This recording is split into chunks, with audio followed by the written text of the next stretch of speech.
Hello photographers, I'm going to sneak in a review lesson here before we go on to everybody's favorite lesson, which is the cloning tools. But we're going to review these very basic edits. I'm going to kind of kick you out of the nest, so to speak, a little bit here. I'm going to give you the assignment here, and then I'm not going to show you the steps, but I am going to remind you of what you should be doing. So again, basic edits is we're going to crop, we're going to fix the tone, we're going to fix the color, and then we're going to do all of those fancy things that we learned with the tools in the last video. Let's go ahead and start by opening up this image because we're all going to use the same image. I'm going to go to File, Open.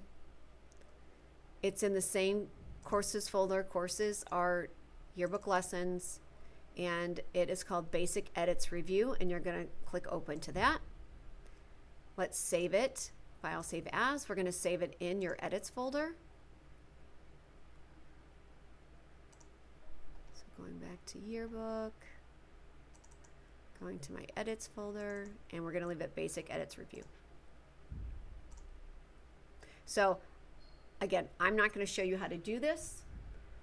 I'm going to see if you can remember how, but you're still going to follow along with the video. So I'm going to pause the video here, but our first step is I want you to crop it at an 8:10 setting. Okay, so yours should look something like this. The next step is to fix our tone, which is the lights and darks, and I want you to do it using an image adjustment layer. So I'm going to pause my video, you're going to pause the video, and you're going to try to fix the tone using an adjustment layer. Okay, so as you can see here, I fixed my tone using a levels adjustment layer. I can turn the visibility on and off to see am I making it better or worse. All right, next up, so we fixed the tone. Now we're going to fix the color. Again, I want you to do it using an image adjustment tool.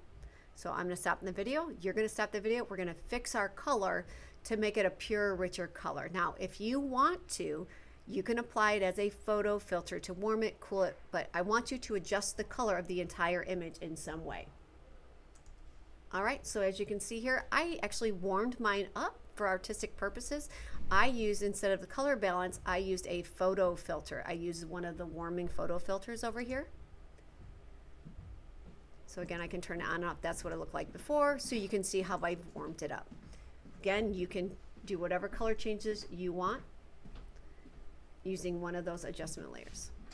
All right, next up, again, I'm not going to tell you how to do it. We're going to review. I want you to add a vignette on the outside. I want you to actually lighten the outside. I want you to make this outside a little bit lighter, and I want it to be a soft transition, so not a sudden change. So I'm going to stop my video, and you're going to give it your best shot.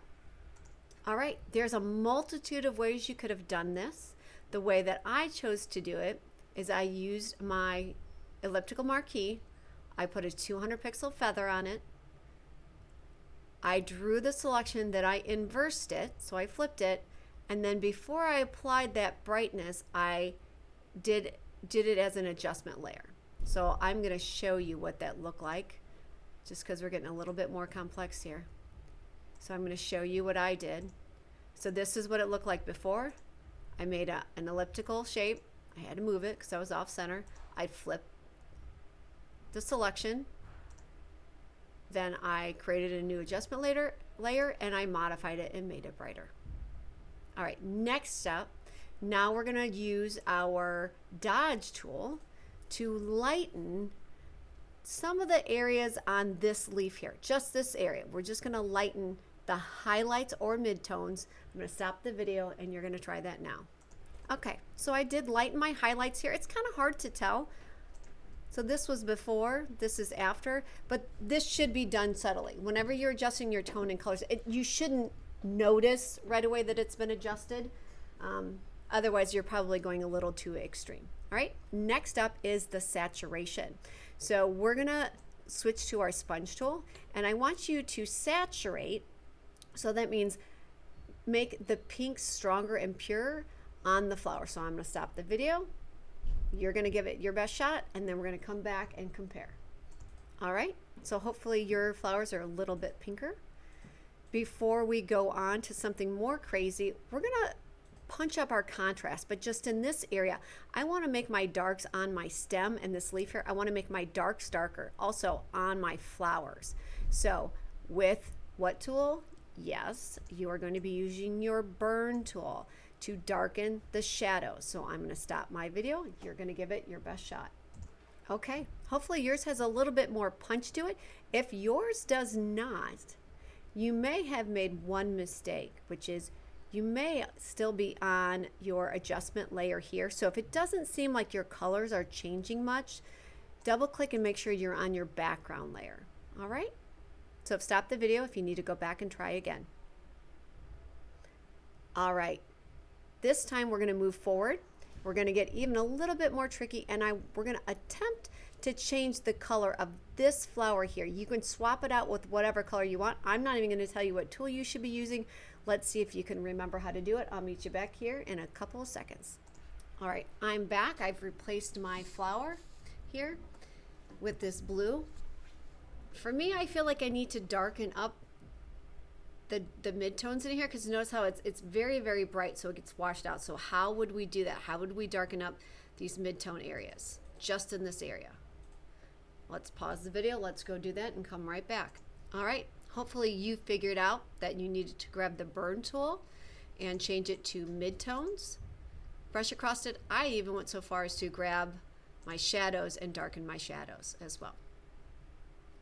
All right, next up is I want to sharpen the floral area here. So we're just going to crisp it up. I'll meet you back here in a minute. All right, hopefully you were able to remember that you needed to grab the, oh, my sharp, I see, you can tell here it's still sharpening because I can't grab another tool yet. All right, so sharpen tool is in this drawer here next to your blur and smudge. All right, that's a great review, guys, of your basic edits. Now that you're done with this, I would suggest that you save this. So we're going to save as.